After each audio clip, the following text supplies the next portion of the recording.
Lektion 1: Effizientes Ausfüllen von Formularen. Hallo Anna, wir haben einige Formulare zum Ausfüllen. Lassen Sie uns diese schnell ausfüllen, sollen wir? Hallo John. Absolut, wir sollten nicht zögern. Effizienz ist der Schlüssel zum Ausfüllen von Formularen. Richtig. Lassen Sie uns zunächst die Anweisungen sorgfältig lesen. Wenn wir die Anforderungen verstehen, können wir die Formulare korrekt ausfüllen. Das ist ein gutes Argument. Wir sollten auf alle spezifischen Richtlinien oder zusätzlichen Dokumente achten, die möglicherweise benötigt werden. Sobald wir wissen, was erforderlich ist, lassen Sie uns alle notwendigen Informationen sammeln. Es ist wichtig, dass alles bereit ist, bevor wir beginnen. Absolut. Wir möchten nicht während des Ausfüllens der Formulare innehalten, um nach fehlenden Informationen zu suchen. Vorbereitung ist der Schlüssel. Nun, da wir bereit sind, beginnen wir mit den grundlegenden Informationen Namen, Adressen und Kontaktdaten. Ja. Wir sollten darauf achten, leserlich zu schreiben und auf Rechtschreibfehler zu achten.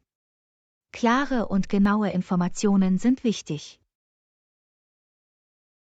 Einverstanden.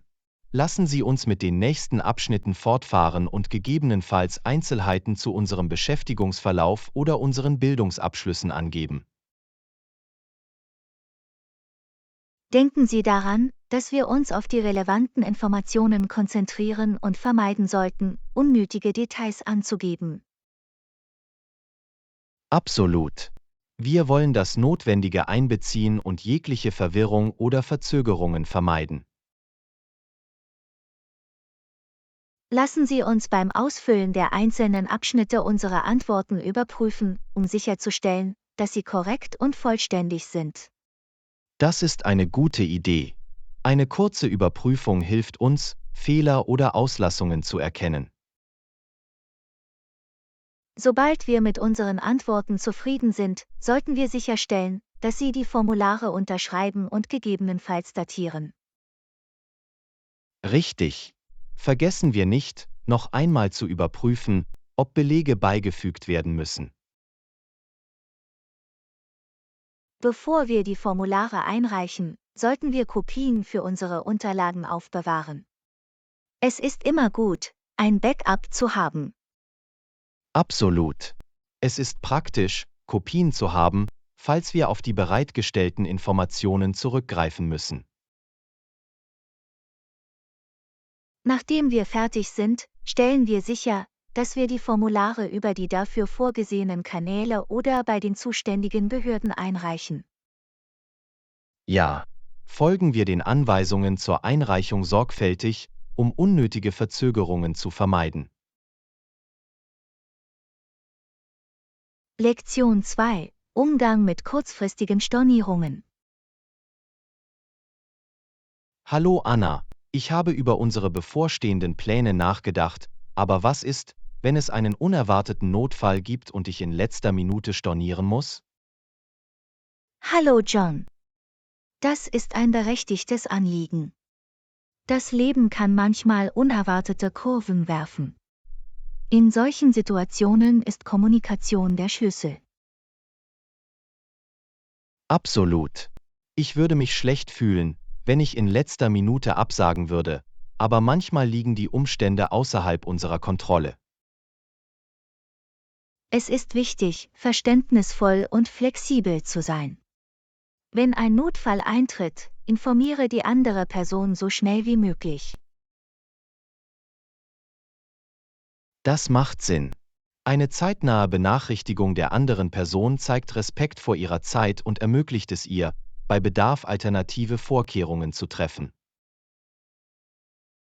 Exakt. Offen und ehrlich mit der Situation umzugehen hilft, eine gute Beziehung aufrechtzuerhalten und Missverständnisse zu vermeiden. Aber was ist, wenn es eine Situation ist, in der ich keine Mitteilung machen kann? wie eine plötzliche Krankheit oder eine dringende Familienangelegenheit. In solchen Fällen ist es wichtig, Ihrem Wohlbefinden oder dem Ihrer Familie Priorität einzuräumen. Ihre Gesundheit und Familie sollten immer an erster Stelle stehen. Das ist wahr. Es ist wichtig, auf uns und unsere Lieben aufzupassen. Es freut mich, dass du das verstehst. Natürlich. Das Leben passiert und Notfälle können unerwartet auftreten. Es ist wichtig, mitfühlend und entgegenkommend zu sein. Ich danke dir. Danke für Ihr Verständnis. Ich werde mein Bestes tun, um Stornierungen in letzter Minute zu vermeiden, aber wenn es passiert, melde ich mich so schnell wie möglich. Das ist ein verantwortungsvoller Ansatz. Es geht darum, klare und offene Kommunikationswege aufrechtzuerhalten. Absolut. Und wenn es die Situation zulässt, werde ich versuchen, den Termin zu verschieben oder es irgendwie wieder gut zu machen, um mein Engagement zu zeigen. Das ist eine wohlüberlegte Geste. Es zeigt Ihre Aufrichtigkeit und Rücksichtnahme auf die Zeit der anderen Person. Danke für deinen Rat. Ich fühle mich jetzt sicherer, wenn es darum geht, mit unerwarteten Notfällen umzugehen und effektiv zu kommunizieren. Lektion 3: Mode einkaufen. Hallo Anna, ich denke, wir sollten noch mehr Optionen prüfen. Was denkst du? Hallo John. Ich stimme zu, lass uns weitersuchen. Es gibt so viel zu entdecken. Unbedingt. Ich bin auf diese Jacke gestoßen und sie sieht toll aus. Was hältst du davon? Oh, ich liebe den Stil. Die Farbe und das Design sind wirklich im Trend. Es würde definitiv ein modisches Statement abgeben. Das dachte ich auch. Es ist wichtig, Stücke zu finden, die auffallen und unseren persönlichen Stil widerspiegeln. Definitiv. Mode ist eine großartige Möglichkeit, uns auszudrücken und unsere Individualität zu präsentieren. Absolut. Und das Material sieht hochwertig aus, was bedeutet, dass es lange hält. Qualität ist der Schlüssel, wenn es um Kleidung geht. Es ist besser, in Stücke zu investieren, die die Zeit überdauern. Ich könnte nicht mehr zustimmen. Bei Modeentscheidungen ist es wichtig, Haltbarkeit und Langlebigkeit zu berücksichtigen. Apropos Auswahl, hast du dieses Paar Schuhe gesehen? Sie sind so stilvoll und vielseitig. Wow, diese Schuhe sind fantastisch. Sie würden sowohl zu lässigen als auch zu formellen Outfits passen. Genau. Es ist immer toll, Dinge zu haben, die je nach Anlass schick oder leiser angezogen werden können. Das ist ein kluger Ansatz, um eine vielseitige Garderobe zu bauen. Wir können mischen und kombinieren, um verschiedene Looks zu kreieren. Unbedingt. Es geht darum, unsere Möglichkeiten zu maximieren und das Beste aus unserer Kleidung herauszuholen. Ich stimme zu. Vergessen wir nicht, auch auf die Passform zu achten. Kleidung sollte bequem und schmeichelhaft sein. Komfort ist sicher der Schlüssel. Und wenn etwas gut passt, stärkt es unser Selbstvertrauen und unser allgemeines Erscheinungsbild. Definitiv. Wir wollen uns in dem, was wir tragen, wohlfühlen und Selbstvertrauen ausstrahlen, wohin wir auch gehen. Und lassen Sie uns das Zubehör nicht übersehen. Sie können jedes Outfit aufwerten und ihm einen zusätzlichen Hauch von Stil verleihen. Du hast recht. Ein gut ausgewähltes Accessoire kann einen erheblichen Unterschied machen und das Gesamtbild vervollständigen. Absolut. Es sind diese kleinen Details, die einen großen Einfluss auf unsere Modeentscheidungen haben können. Ich könnte nicht mehr zustimmen. Lasst uns weiter forschen und Stücke finden, die wirklich zu unserem persönlichen Stil passen. Definitiv. Die Modewelt ist riesig und es gibt immer etwas Neues und Aufregendes zu entdecken. Ich bin froh, dass wir auf derselben Seite sind. Lassen Sie uns unsere Modereise fortsetzen und einige stilvolle Entscheidungen treffen. Absolut.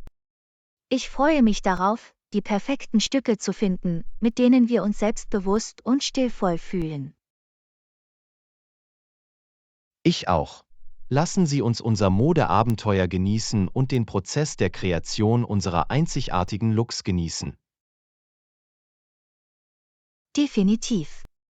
In der Mode dreht sich alles um Selbstdarstellung und darum, Spaß an unserem Stil zu haben. Machen wir es unvergesslich. Ich hätte es nicht besser sagen können. Lass uns wieder eintauchen und diese Modejuwelen finden. Viel Spaß beim Einkaufen. Lektion 4: Essentials beim Kochen. Hallo Anna, hast du schon einmal versucht, mit verschiedenen Ölen und Gewürzen zu kochen? Hallo John. Ja, ich liebe es, in der Küche mit verschiedenen Geschmacksrichtungen zu experimentieren. Es verleiht Gerichten so viel Tiefe. Das ist großartig. Ich habe über die Vorteile der Verwendung von Olivenöl beim Kochen gelesen. Es ist definitiv eine vielseitige Option. Unbedingt. Olivenöl ist nicht nur gesund, sondern verleiht auch Salaten, Sautes und Marinaden einen köstlichen Geschmack. Ich könnte nicht mehr zustimmen. Es ist ein Grundnahrungsmittel der mediterranen Küche und verleiht den Gerichten eine einzigartige Note. Definitiv. Und wenn es um Gewürze geht, haben Sie versucht, Kurkuma und Kreuzkümmel zu verwenden? Ja, habe ich. Kurkuma hat große gesundheitliche Vorteile und Kreuzkümmel verleiht vielen Gerichten einen warmen und erdigen Geschmack. Das ist richtig. Kurkuma ist bekannt für seine entzündungshemmenden Eigenschaften und Kreuzkümmel verleiht ihm ein angenehmes Aroma und einen schönen Geschmack. Es ist faszinierend, wie Gewürze ein einfaches Gericht in etwas Außergewöhnliches verwandeln können. Unbedingt. Sie heben die Aromen hervor und machen jeden Bissen zu einem herrlichen Erlebnis. In der Tat. Und wo wir gerade von Zutaten sprechen, haben Sie jemals Bohnenkonserven zum Kochen verwendet? Ja, habe ich. Bohnenkonserven sind so praktisch und können in verschiedenen Gerichten wie Suppen, Eintöpfen und Salaten verwendet werden. Das ist wahr. Sie sind eine großartige Protein- und Ballaststoffquelle und sparen viel Zeit bei der Zubereitung von Mahlzeiten. Definitiv. Für schnelle und nahrhafte Mahlzeiten ist es immer gut, ein paar Bohnenkonserven in der Speisekammer zu haben. Ich könnte nicht mehr zustimmen. Sie sind eine vielseitige Zutat, die vielen Rezepten Substanz und Geschmack verleihen kann. Absolut. Es geht darum, eine gut ausgestattete Küche mit wichtigen Zutaten für kulinarische Abenteuer zu haben. Du hast recht. Mit einer Vielzahl von Ölen, Gewürzen und Grundnahrungsmitteln können wir verschiedene Küchen erkunden. Exakt. Es erweitert unseren kulinarischen Horizont und lässt uns vielfältige und spannende Gerichte kreieren. Und das Experimentieren mit verschiedenen Geschmacksrichtungen in der Küche kann eine unterhaltsame und lohnende Erfahrung sein.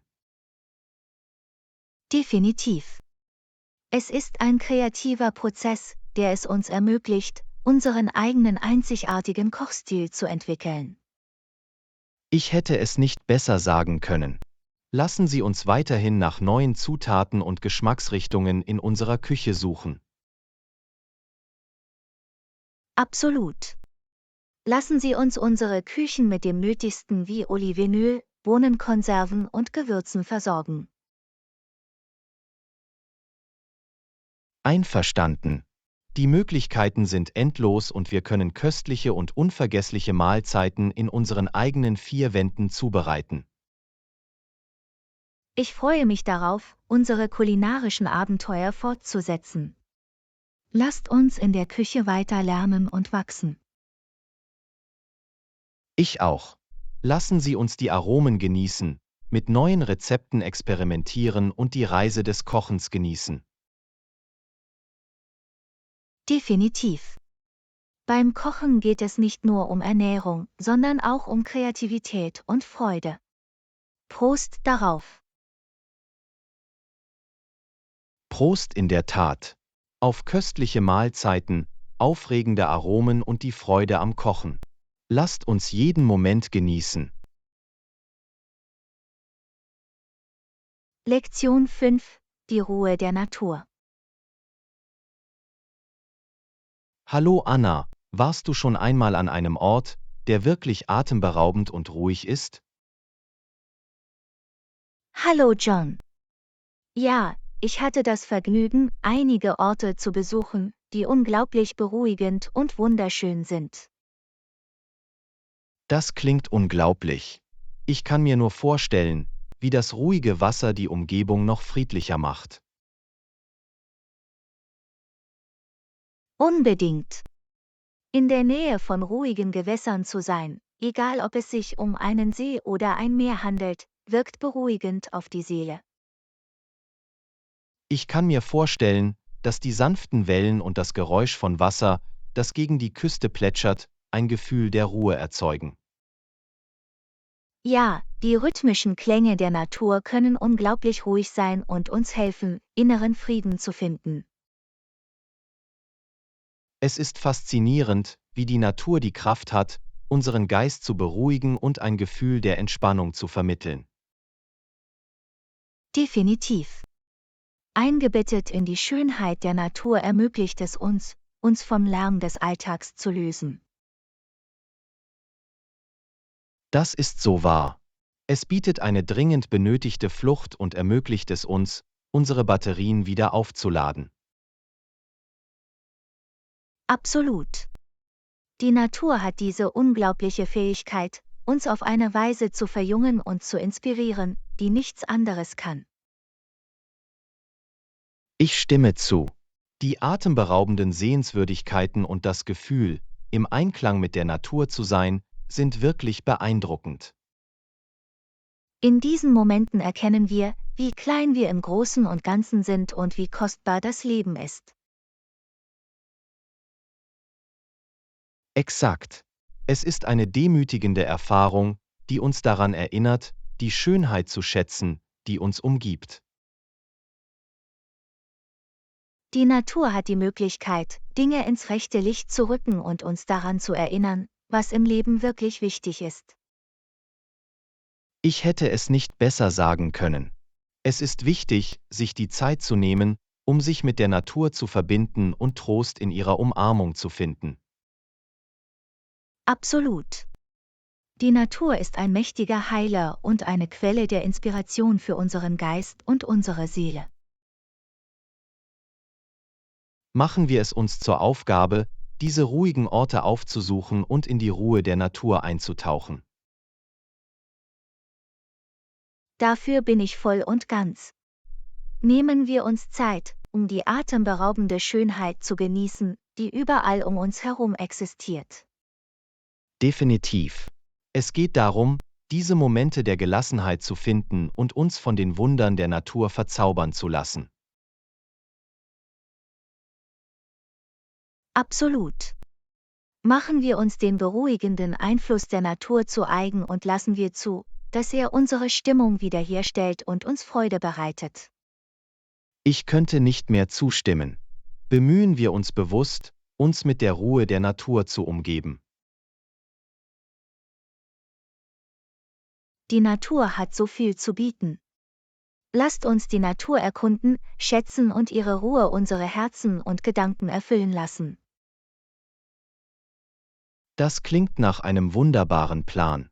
Begeben wir uns auf eine Reise der Gelassenheit und lassen wir uns von der Schönheit der Natur leiten. In der Tat. Tauchen wir ein in die ruhigen Gewässer der Natur und lassen wir uns von ihrer Magie vollständig umhüllen. Ich könnte nicht aufgeregter sein. Gehen wir raus und erleben Sie die atemberaubende Ruhe der Natur. Absolut. Lassen Sie uns Erinnerungen schaffen, die ein Leben lang halten, und die Ruhe schätzen, die uns die Natur bietet. Auf die Ruhe der Natur und die Freude, die sie uns bereitet. Mögen wir immer Trost in ihrer Umarmung finden. Prost! Lektion 6: Gesunde Essgewohnheiten. Hallo Anna, hast du jemals darüber nachgedacht, frisches Obst, Gemüse, Vollkornprodukte und magere Proteine in deine Ernährung aufzunehmen? Hallo John. Ja, ich glaube, dass die Aufnahme dieser nahrhaften Lebensmittel für die Aufrechterhaltung eines gesunden Lebensstils unerlässlich ist. Das ist toll zu hören. Frisches Obst und Gemüse steckt voller Vitamine und Mineralien, die unseren Körper nähren. Unbedingt. Sie versorgen uns mit den notwendigen Nährstoffen und Antioxidantien, um unser allgemeines Wohlbefinden zu unterstützen. Es ist wichtig, eine Vielzahl von farbenfrohen Obst- und Gemüsesorten auszuwählen, um sicherzustellen, dass wir eine breite Palette an Nährstoffen erhalten. Definitiv. Jede Farbe steht für verschiedene sekundäre Pflanzenstoffe, die einzigartige gesundheitliche Vorteile bieten. Das ist faszinierend. Mir war nicht bewusst, dass die verschiedenen Farben in Obst und Gemüse eine solche Bedeutung haben. Ja, es ist die Art und Weise, wie die Natur uns mit einer Vielzahl von Nährstoffen versorgt, um unsere Gesundheit zu unterstützen. Das macht Sinn. Und was ist mit Vollkornprodukten? Wie tragen sie zu einer gesunden Ernährung bei? Vollkornprodukte sind eine hervorragende Quelle für Ballaststoffe, Vitamine und Mineralien. Sie liefern anhaltende Energie und helfen bei der Verdauung. Ich verstehe. Wenn wir also Vollkornprodukte in unsere Mahlzeiten aufnehmen, können wir uns länger satt fühlen und ein stabiles Energieniveau aufrechterhalten. Absolut. Vollkornprodukte wie Quinoa, brauner Reis und Vollkornbrot sind großartige Optionen, die wir in unsere Ernährung aufnehmen können. Und was ist mit mageren Proteinen? Wie spielen sie eine Rolle bei der Aufrechterhaltung eines gesunden Lebensstils? Magere Proteine wie Hühnchen, Fisch, Tofu und Hülsenfrüchte liefern essentielle Aminosäuren für den Muskelaufbau und die Muskelreparatur. Das ist interessant. Die Aufnahme magerer Proteine in unsere Mahlzeiten hilft also, unsere Muskeln und die allgemeine Kraft zu unterstützen. Ja, genau. Es ist wichtig, mageres Fleisch und alternative Proteinquellen zu wählen, um eine Vielzahl von Nährstoffen zu erhalten. Ich freue mich, das zu wissen. Es ist wichtig, eine ausgewogene Ernährung zu haben, die eine Vielzahl nahrhafter Lebensmittel umfasst. Absolut. Unser Körper gedeiht, wenn wir ihn mit gesunden, nährstoffreichen Lebensmitteln ernähren. Es ist faszinierend, wie die Nahrung, die wir essen, einen so großen Einfluss auf unsere allgemeine Gesundheit und unser Wohlbefinden haben kann. Ja, es ist ein Beweis für die Kraft der Ernährung, unseren Körper zu unterstützen und die Langlebigkeit zu fördern. Ich könnte nicht mehr zustimmen. Machen wir es uns zur Priorität, nach frischem Obst, Gemüse, Vollkornprodukten und mageren Proteinen zu suchen. Definitiv. Indem wir diesen Lebensmitteln Priorität einräumen, können wir eine Grundlage für ein gesundes und lebendiges Leben schaffen. Es geht darum, bewusste Entscheidungen zu treffen und darauf zu achten, was wir in unseren Körper aufnehmen. Absolut. Lassen Sie uns weiterbilden und fundierte Entscheidungen über unsere Ernährung treffen. Ich freue mich darauf, neue Rezepte zu entdecken und diese nahrhaften Lebensmittel in unsere Mahlzeiten aufzunehmen. Ich auch. Begeben wir uns gemeinsam auf eine köstliche und gesunde Reise.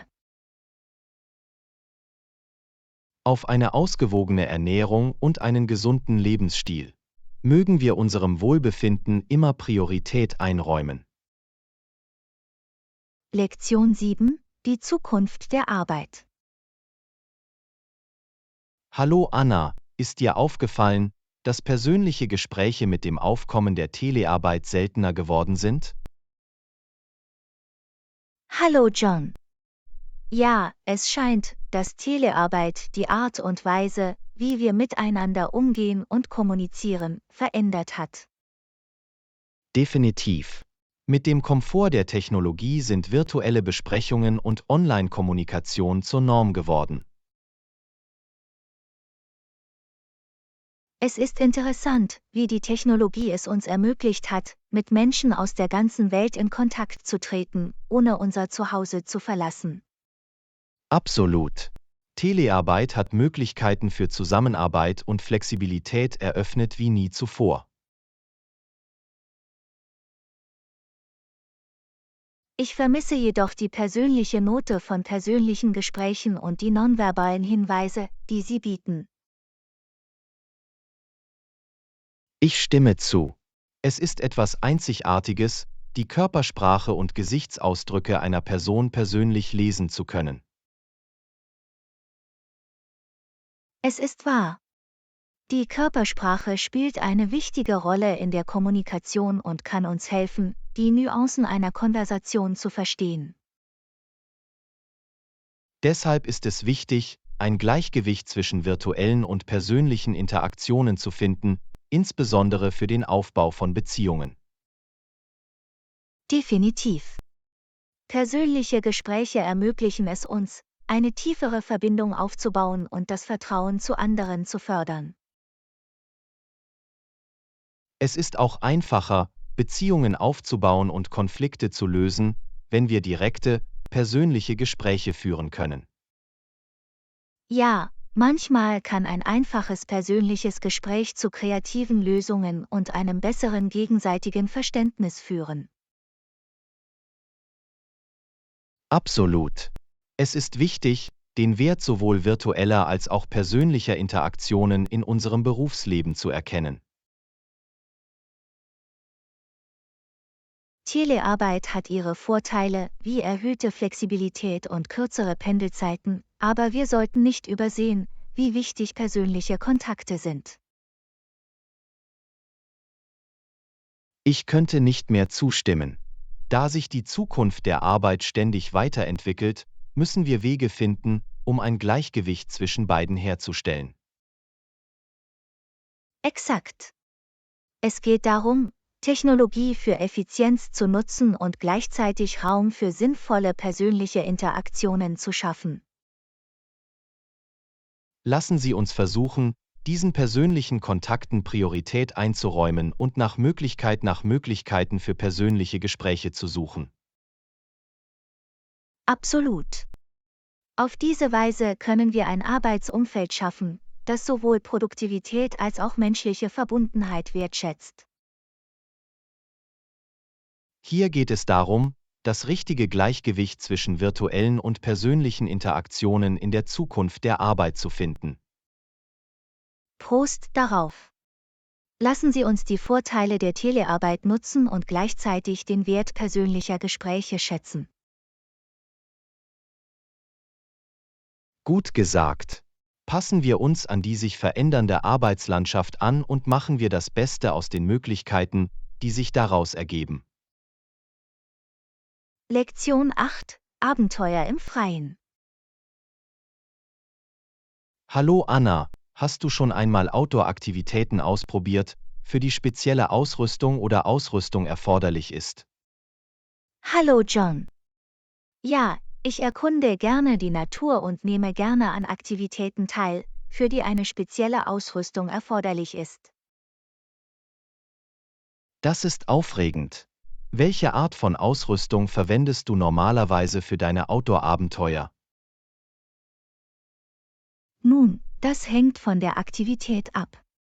Beim Wandern achte ich auf bequeme Wanderschuhe und viel Wasser. Bequeme Wanderschuhe sind unerlässlich, um Beschwerden vorzubeugen und ein angenehmes Wandererlebnis zu gewährleisten. Absolut. Es ist wichtig, Schuhe zu wählen, die guten Halt und Traktion bieten, um auf verschiedenen Terrains zu navigieren.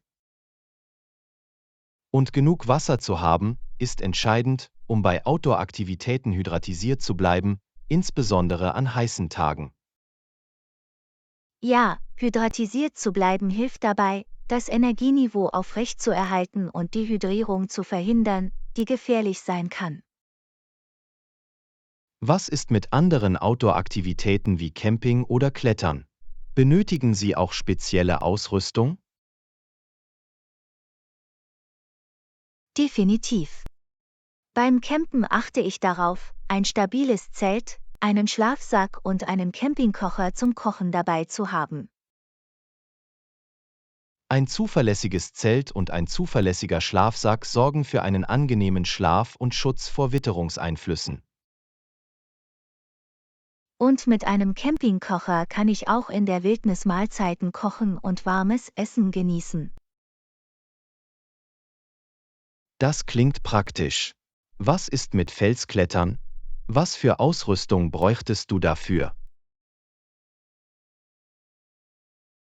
Zum Klettern bräuchte ich aus Sicherheitsgründen einen Klettergurt, Kletterschuhe und einen Helm.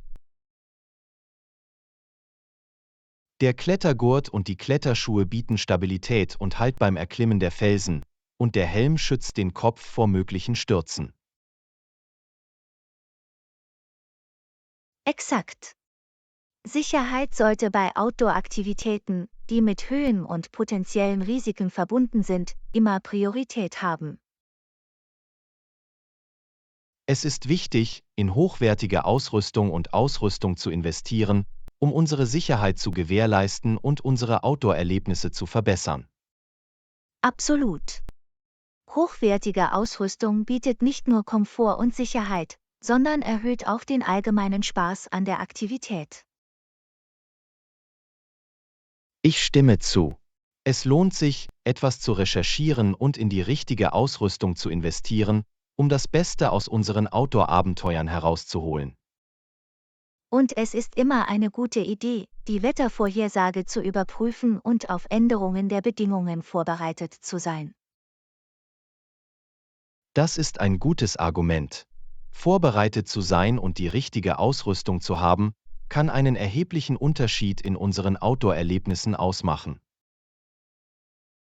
Definitiv. Lassen Sie uns weiterhin die Natur erkunden und das Beste aus unseren Outdoor-Abenteuern machen. Absolut. Auf viele weitere spannende Outdoor-Erlebnisse und die Ausrüstung, die sie bereichert. Prost darauf! Lassen Sie uns die Schönheit der Natur genießen und uns für unvergessliche Abenteuer ausrüsten. Gut gesagt. Rüsten wir uns aus und machen das Beste aus unseren Outdoor-Aktivitäten. Das Abenteuer erwartet Sie. In der Tat. Begeben wir uns auf spannende Abenteuer und schaffen wir bleibende Erinnerungen in der freien Natur. Ich könnte nicht mehr zustimmen. Lassen Sie uns jedes Outdoor-Abenteuer zu einer Reise machen, die es wert ist, geschätzt zu werden. Lektion 9: Die perfekten Tomaten auswählen.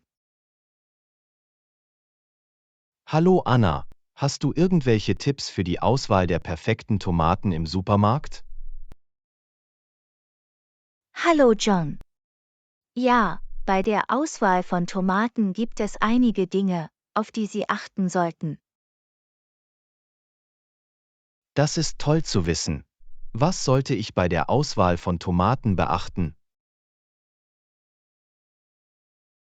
Vermeiden Sie zunächst Tomaten mit blauen Flecken oder Flecken. Sie sollten eine glatte und feste Haut haben. Eine glatte und feste Haut zeigt also an, dass die Tomaten frisch und in gutem Zustand sind? Exakt. Blutergüsse oder Flecken können darauf hindeuten, dass die Tomaten überreif sind oder falsch behandelt wurden. Das macht Sinn. Gibt es noch andere Dinge, die ich beim Pflücken von Tomaten beachten sollte?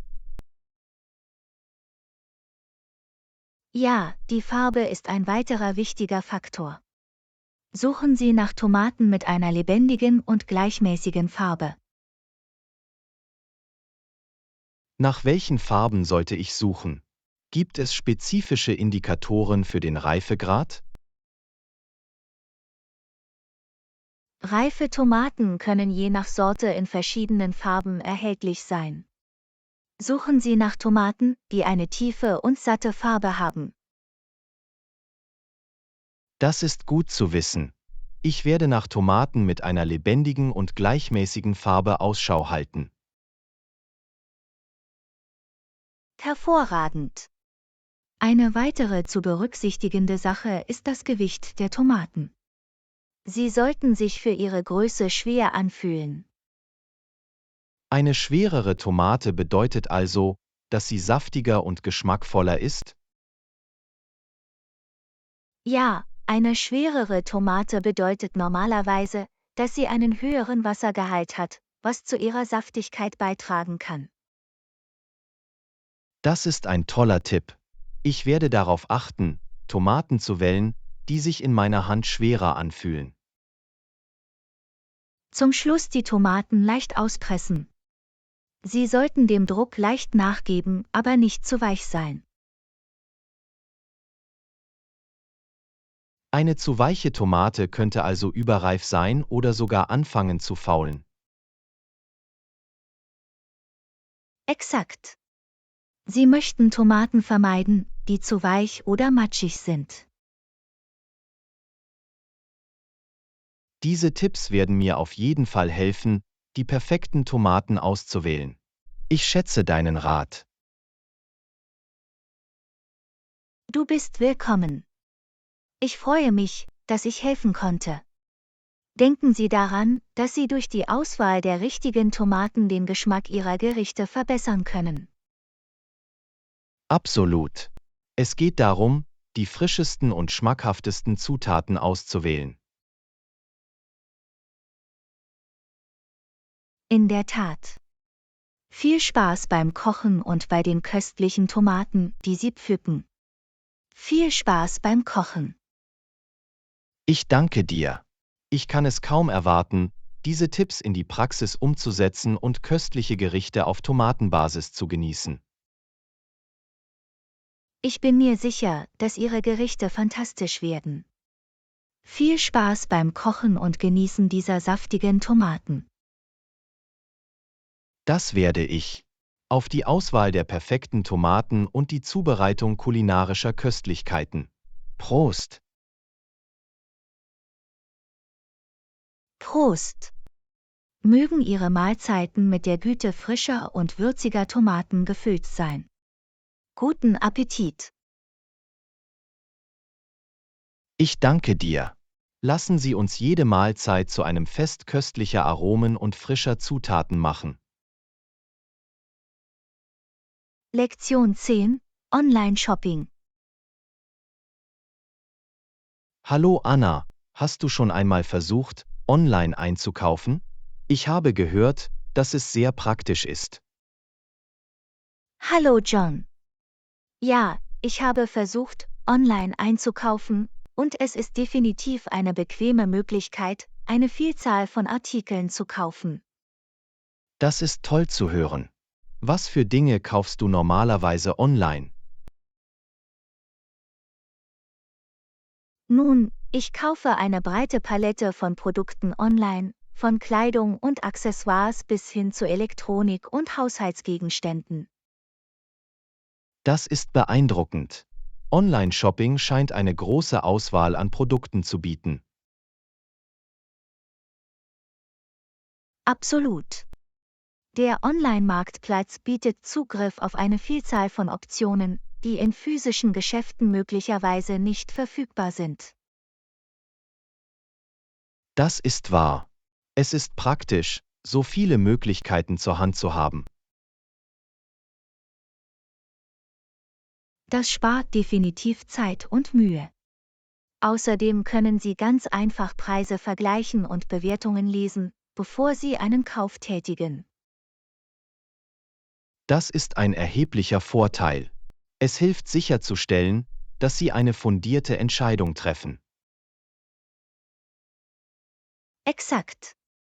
Kundenrezensionen können wertvolle Einblicke in die Qualität und Funktionalität eines Produkts geben. Ich kann mir vorstellen, wie vorteilhaft Online-Shopping sein kann. Gibt es irgendwelche Nachteile? Nun, ein möglicher Nachteil ist, dass Sie die Artikel vor dem Kauf nicht physisch sehen oder anprobieren können. Das ist ein berechtigtes Anliegen.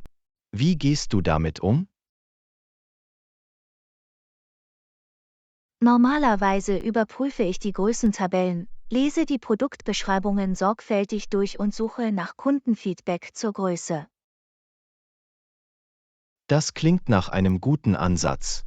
Es ist wichtig, so viele Informationen wie möglich zu sammeln. Definitiv.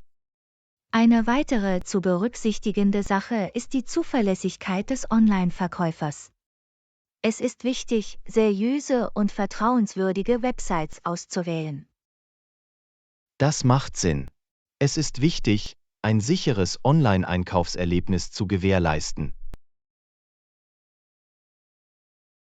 Absolut. Suchen Sie nach Websites mit sicheren Zahlungsmöglichkeiten und einer guten Erfolgsbilanz in Bezug auf Kundenzufriedenheit. Das werde ich im Hinterkopf behalten.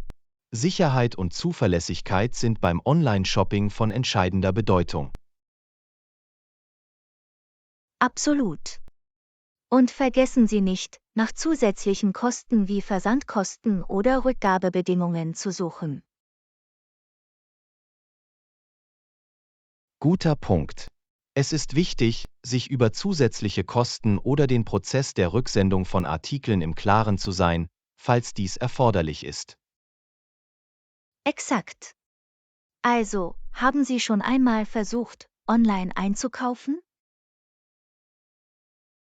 Ja, habe ich. Ich habe ein paar Bücher und elektronische Geräte online gekauft. Es war ziemlich praktisch. Das ist toll zu hören. Online-Shopping kann eine zeitsparende und effiziente Möglichkeit sein, das zu bekommen, was Sie brauchen. Absolut. Es hat definitiv die Art und Weise, wie wir einkaufen, verändert und neue Möglichkeiten eröffnet. In der Tat. Solange wir vorsichtig und bewusst vorgehen, kann Online-Shopping eine großartige Ressource sein. Ich stimme zu. Lassen Sie uns die Bequemlichkeit des Online-Shoppings nutzen und gleichzeitig auf unsere Entscheidungen achten. Gut gesagt. Viel Spaß beim Online-Shopping und beim Entdecken neuer Schätze mit nur wenigen Klicks. Ich danke dir. auf den Komfort und die unendlichen Möglichkeiten des Online-Shoppings. Prost! Lektion 11: Tipps für den grünen Daumen.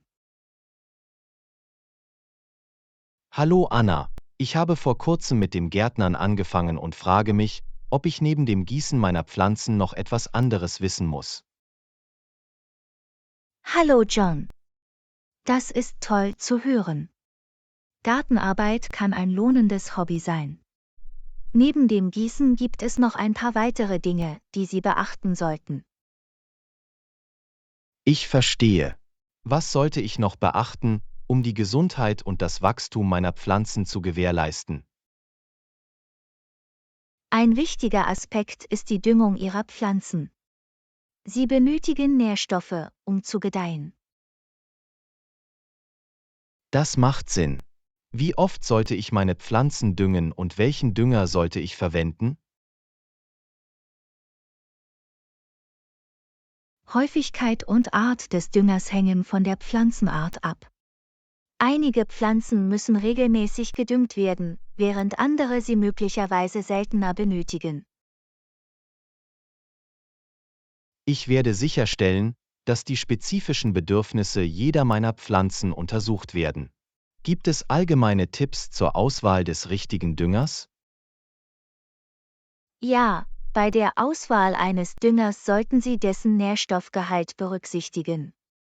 Achten Sie auf einen ausgewogenen Dünger, der wichtige Elemente wie Stickstoff, Phosphor und Kalium enthält. Ausgewogener Dünger mit essentiellen Elementen hat es geschafft. Gibt es eine spezielle Art, den Dünger aufzutragen? Folgen Sie am besten den Anweisungen auf der Düngerverpackung. Im Allgemeinen sollten Sie es gleichmäßig auf der Basis der Pflanze verteilen und dann eingießen. Das klingt einfach genug. Ich werde die Anweisungen auf jeden Fall genau befolgen. Großartig! Ein weiterer Tipp ist, auf den Zeitpunkt zu achten. Düngen Sie Ihre Pflanzen während der aktiven Vegetationsperiode, um optimale Ergebnisse zu erzielen. Das Timing ist wichtig. Ich werde die Vegetationsperiode im Auge behalten und entsprechend düngen. Hervorragend! Denken Sie daran, dass eine Überdüngung für Pflanzen schädlich sein kann. Halten Sie sich daher immer an die empfohlene Dosierung. Guter Punkt. Ich würde keinen Schaden anrichten wollen, wenn ich es übertreibe. Absolut. Und vergessen Sie nicht, Ihre Pflanzen nach dem Düngen gründlich zu gießen, damit die Nährstoffe die Wurzeln erreichen. Ich werde darauf achten, sie nach dem Düngen richtig zu gießen. Danke für die Erinnerung. Du bist willkommen. Beim Gärtnern geht es darum, eine gesunde und nährende Umgebung für Ihre Pflanzen zu erhalten. Ich fange an, das zu begreifen. Es geht nicht nur ums Gießen, es gibt viele Faktoren, die berücksichtigt werden müssen. In der Tat. Jede Pflanze hat ihre eigenen spezifischen Bedürfnisse, daher ist es wichtig, sie zu erforschen und zu verstehen. Ich nehme mir die Zeit, mich über die individuellen Anforderungen meiner Pflanzen zu informieren. Ich möchte sie bestmöglich pflegen. Das ist wunderbar zu hören. Ihre Pflanzen werden die zusätzliche Aufmerksamkeit und Pflege zu schätzen wissen. Das hoffe ich. Ich freue mich darauf, sie unter meiner Obhut wachsen und gedeihen zu sehen. Ich bin mir sicher, dass Sie das tun werden. Mit Ihrem Engagement und dem richtigen Wissen wird Ihr Garten gedeihen. Ich danke dir. Ihre Beratung war von unschätzbarem Wert. Auf erfolgreiches Gärtnern und lebendige, gesunde Pflanzen. Prost! Lektion 12: Eine Reise planen. Hallo Anna, Ich habe über unsere bevorstehende Reise nachgedacht. Wie sollten wir das in Bezug auf die Ausgaben budgetieren? Hallo John. Das ist ein toller Plan. Wenn es um die Budgetierung einer Reise geht, sollten wir einige Dinge berücksichtigen. Das macht Sinn. Was sind die wichtigsten Faktoren, die wir berücksichtigen sollten? Zunächst müssen wir über die Transportkosten nachdenken. Wie planen Sie, an unser Ziel zu kommen? Ich dachte daran, in die Stadt zu fliegen. Also sollten wir die Kosten für Flugtickets berücksichtigen. Absolut. Es ist wichtig, verschiedene Fluggesellschaften zu recherchieren und die Preise zu vergleichen, um die besten Angebote zu finden. Das ist eine gute Idee. Ich werde mir verschiedene Fluggesellschaften und Tarife ansehen, um die günstigste Option zu finden. Großartig. Als nächstes sollten wir eine Unterkunft in Betracht ziehen. Wie stellst du dir unseren Aufenthalt in der Stadt vor? Ich denke, es wäre schön, in einem Hotel zu übernachten. Wir sollten nach einem suchen, der zu unserem Budget passt. Definitiv. Berücksichtigen Sie bei der Auswahl eines Hotels die Lage, die Ausstattung und die Zimmerpreise. Ich werde sicherstellen, dass ich ein Hotel finde, das unseren Bedürfnissen entspricht und gleichzeitig unser Budget einhält. Wunderbar. Ein weiterer wichtiger Kostenfaktor, den es zu berücksichtigen gilt, ist das Essen. Wie planen Sie, während unserer Reise zu essen? Ich denke, wir sollten eine Mischung aus Essen gehen und unsere Mahlzeiten kochen, um Geld zu sparen. Was denkst du? Das klingt nach einem guten Plan. Suchen Sie in lokalen Restaurants nach erschwinglichen Optionen, und wir können auch Lebensmittel kaufen, um einige Mahlzeiten zuzubereiten. Das ist ein kluger Ansatz. Wir können die lokale Küche probieren und gleichzeitig auf unsere Ausgaben achten. Exakt. Vergessen Sie außerdem nicht, alle Attraktionen oder Aktivitäten zu berücksichtigen, die Sie in der Stadt erkunden möchten. Richtig. Wir sollten die Kosten für Museen, Touren oder andere Attraktionen, die wir besuchen möchten, untersuchen. Absolut. Suchen Sie nach Rabatten oder Pauschalangeboten, die dazu beitragen können, die Kosten zu senken. Ich mache mir eine Notiz, um die Kosten für Attraktionen zu recherchieren und zu prüfen, ob Sonderangebote verfügbar sind.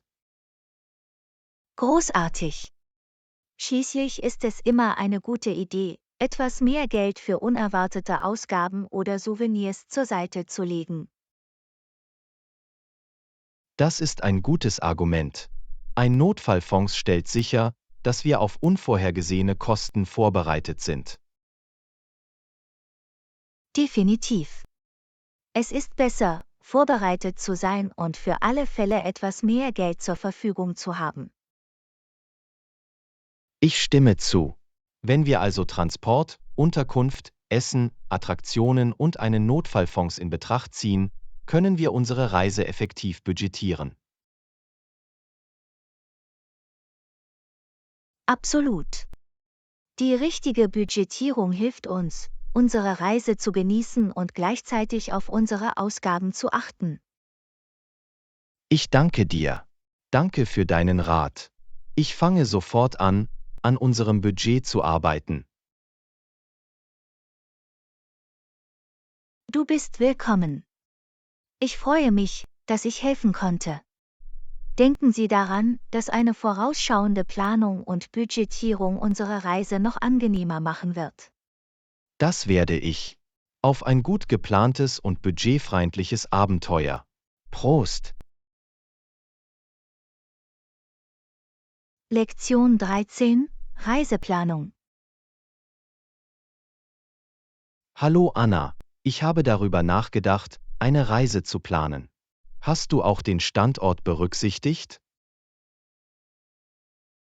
Hallo John.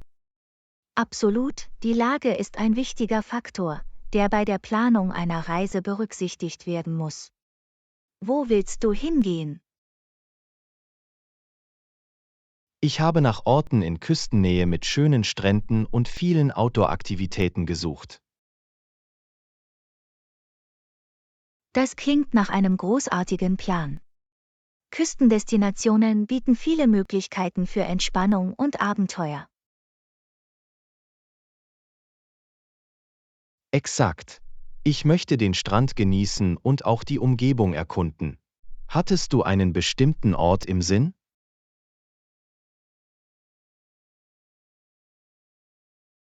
Nun, ich wollte schon immer die Amalfiküste in Italien besuchen. Sie ist bekannt für ihre atemberaubenden Landschaften und malerischen Städte. Italien klingt unglaublich. Ich habe großartige Dinge über die Amalfiküste gehört. Welche anderen Orte haben Sie in Betracht gezogen? Ich habe mir auch die französische Riviera angesehen. Sie hat einen ähnlichen Küstencharme und bietet eine Mischung aus Luxus und natürlicher Schönheit. Die französische Riviera klingt auch wunderschön. Es muss fantastisch sein, den mediterranen Lebensstil zu erleben. Definitiv. Die Mittelmeerregion hat mit ihrer lebendigen Kultur, köstlichen Küche und atemberaubenden Landschaften einen einzigartigen Reiz. Ich könnte nicht mehr zustimmen. Also, wenn wir eine solche Reise planen, wie sollten wir die Ausgaben budgetieren? Es ist wichtig, verschiedene Ausgaben wie Unterkunft, Transport, Mahlzeiten, Aktivitäten und alle zusätzlichen Kosten zu berücksichtigen. Das macht Sinn. Wie können wir die Ausgaben genau abschätzen? Die Untersuchung der durchschnittlichen Kosten für Unterkunft und Transport am ausgewählten Ort ist ein guter Ausgangspunkt. Online-Reise-Websites können hilfreiche Einblicke bieten. Ich werde dafür sorgen, dass alle notwendigen Informationen über Preise und Kosten eingeholt werden. Gibt es noch etwas, das wir beachten sollten? Vergessen Sie nicht, ein Budget für Mahlzeiten und Aktivitäten einzuplanen. Suchen Sie nach lokalen Restaurants und kostenlosen oder kostengünstigen Attraktionen, um die Ausgaben Guter zu Punkt. verwalten. Die Erkundung der lokalen Küche und die Suche nach erschwinglichen Aktivitäten können das Gesamterlebnis verbessern. Absolut. Es geht darum, ein Gleichgewicht zwischen dem Genießen, was das Reiseziel zu bieten hat, und der Einhaltung eines angemessenen Budgets zu finden. Das werde ich im Hinterkopf behalten. Es ist wichtig, im Voraus zu planen und Mittel für jeden Aspekt der Reise bereitzustellen. Planung und Budgetierung helfen Ihnen dabei, das Beste aus Ihrer Reise herauszuholen, ohne finanzielle Probleme zu haben. Danke für den Rat. Ich schätze Ihre Erkenntnisse. Jetzt fühle ich mich besser darauf vorbereitet, mit der Planung meiner Reise zu beginnen. Du bist willkommen. Ich freue mich, dass ich helfen konnte. Ich hoffe, Ihre Reiseplanung läuft reibungslos und Sie haben ein unglaubliches Abenteuer. Ich danke dir. Ich freue mich darauf, die schönen Küstenziele zu erkunden und unvergessliche Erinnerungen zu schaffen. Lektion 14: Musikalische Aktivitäten. Hallo Anna, ich habe darüber nachgedacht, ein Musikinstrument in die Hand zu nehmen. Es scheint eine großartige Möglichkeit zu sein, sich zu entspannen. Hallo John. Das ist eine wunderbare Idee. Ein Musikinstrument zu spielen kann ein erfüllendes Hobby sein. Hast du dich entschieden, welches Instrument du lernen möchtest? Ich neige mich zur Gitarre. Es ist vielseitig und wird häufig in verschiedenen Musikrichtungen verwendet. Das klingt nach einer vernünftigen Wahl. Die Gitarre ist ein beliebtes Instrument mit einer Vielzahl von Lernressourcen. Ich habe gehört, dass konsequentes Üben entscheidend für Fortschritte ist. Wie oft sollte ich üben, um Verbesserungen zu sehen? Regelmäßiges Üben ist in der Tat wichtig. Mit 20 bis 30 Minuten am Tag zu beginnen, mindestens 5 Tage die Woche, ist ein guter Weg, um eine solide Grundlage aufzubauen. Ich hab's. Ich werde sicherstellen, dass ich mir jeden Tag Zeit für das Training nehme. Das ist eine großartige Verpflichtung. Konsequenz hilft Ihnen dabei, das Muskelgedächtnis zu entwickeln und Ihre Spielfähigkeiten zu verbessern. Ich freue mich darauf, loszulegen.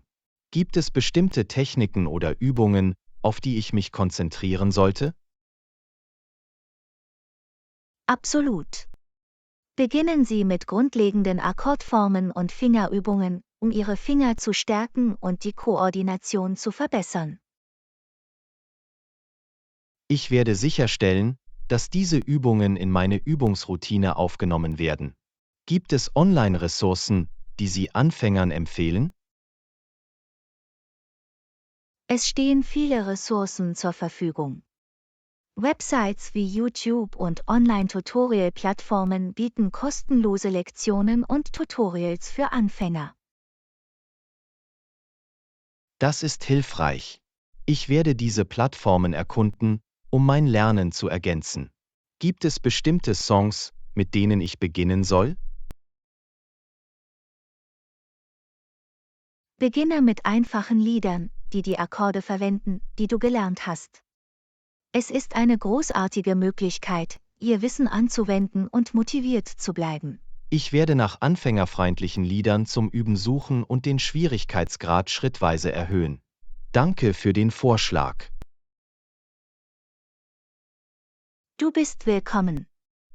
Denken Sie daran, ein Instrument zu lernen ist eine Reise.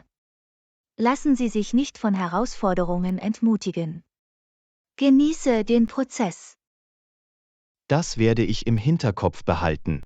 Es geht darum, die Musik zu genießen und die Lernerfahrung zu genießen. Absolut. Musik ist eine universelle Sprache, die Freude und Erfüllung bringt. Ich freue mich auf deine musikalische Reise. Ich danke dir. Ich schätze Ihre Anleitung und Ermutigung. Auf die Entdeckung der Freude am Musizieren. Lektion 15: Ziele erreichen. Hallo Anna, ich habe über unsere Ziele nachgedacht und wie wir sie erreichen können. Hast du in der Vergangenheit ähnliche Arbeiten gemacht? Hallo John. Ja, ich habe an verschiedenen Projekten gearbeitet und einige signifikante Ergebnisse erzielt. Welche Ziele möchten Sie erreichen?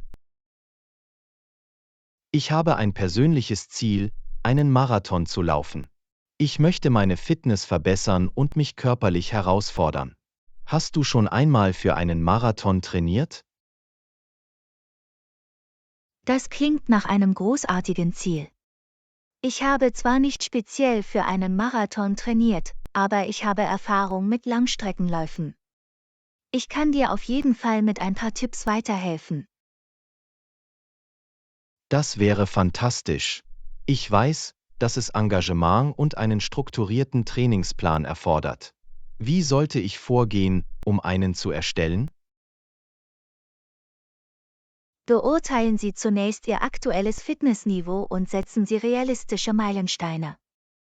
Erhöhen Sie schrittweise Ihre Laufleistung und integrieren Sie Cross-Training-Übungen, um Ihre Ausdauer aufzubauen und Verletzungen vorzubeugen.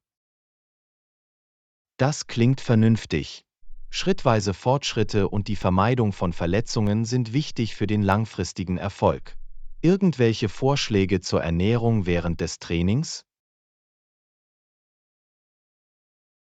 Die richtige Ernährung ist entscheidend für das Marathontraining.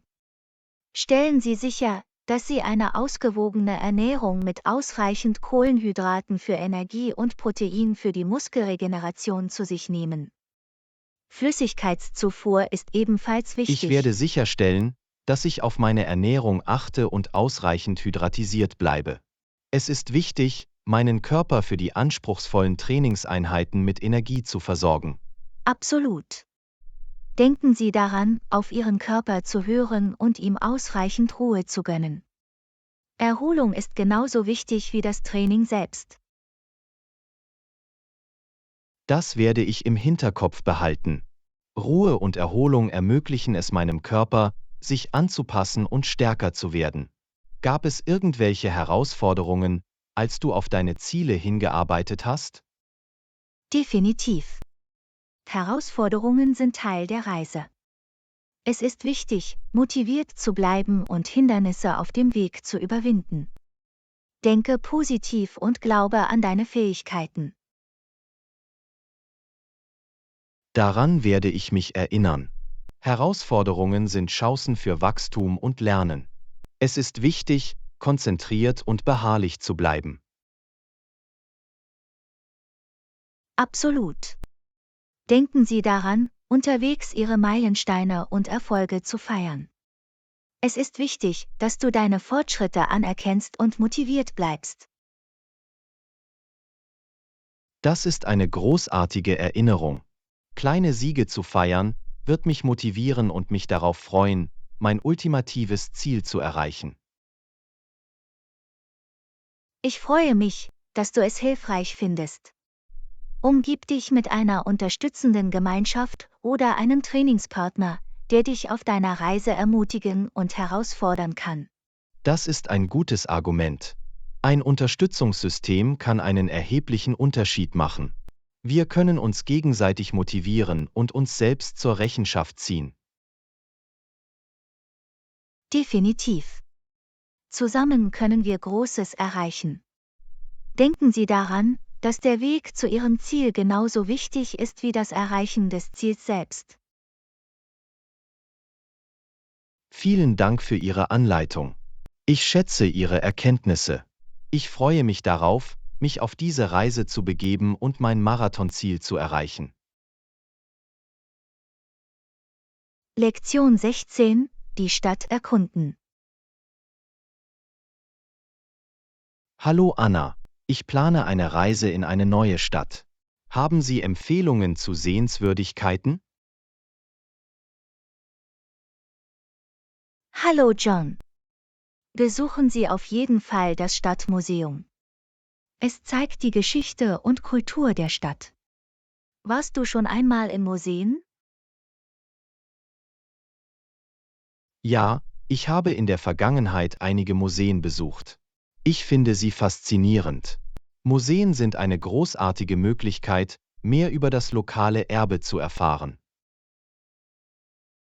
Das ist wunderbar. Museen bieten eine Fülle von Informationen und vermitteln ein tieferes Verständnis der Wurzeln einer Stadt.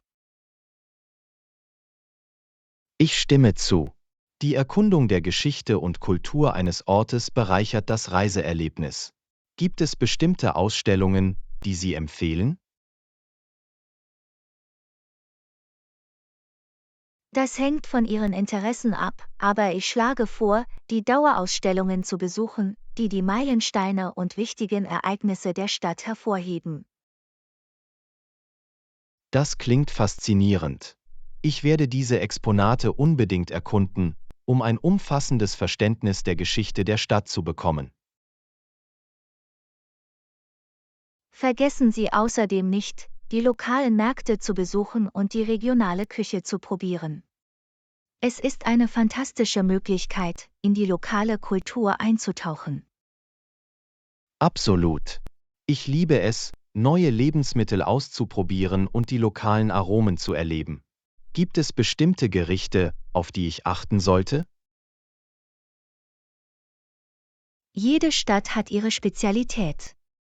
Fragen Sie die Einheimischen nach ihren Empfehlungen. Wenn Sie traditionelle Gerichte probieren, erhalten Sie einen Vorgeschmack auf das kulinarische Erbe der Stadt. Ich werde auf jeden Fall die lokalen Favoriten heraussuchen. Es ist eine großartige Möglichkeit, die einzigartigen kulinarischen Traditionen der Stadt zu schätzen. Achten Sie bei der Erkundung darauf, die Architektur und die Sehenswürdigkeiten zu besichtigen. Sie spiegeln oft die Geschichte der Stadt wider und eignen sich hervorragend als Fotomotive. Ich halte meine Kamera bereit, um die wunderschöne Architektur und die ikonischen Wahrzeichen festzuhalten. Es wird eine großartige Möglichkeit sein, Erinnerungen zu bewahren.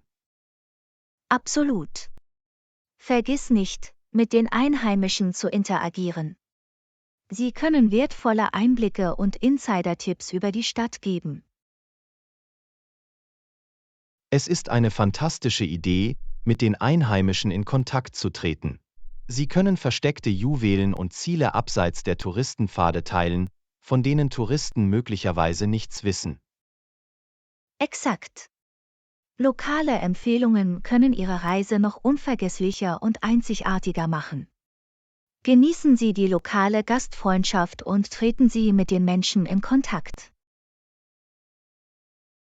Ich freue mich darauf, die Stadt zu erkunden, mehr über ihre Geschichte zu erfahren, die lokale Küche zu probieren und mit den Menschen in Kontakt zu treten.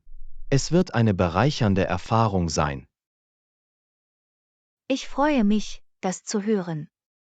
Denken Sie daran, beim Reisen geht es nicht nur darum, Sehenswürdigkeiten zu besuchen, sondern auch darum, in die lokale Kultur einzutauchen. Vielen Dank für Ihre wertvollen Vorschläge. Ich schätze Ihre Erkenntnisse. Ich freue mich auf eine unvergessliche Reise.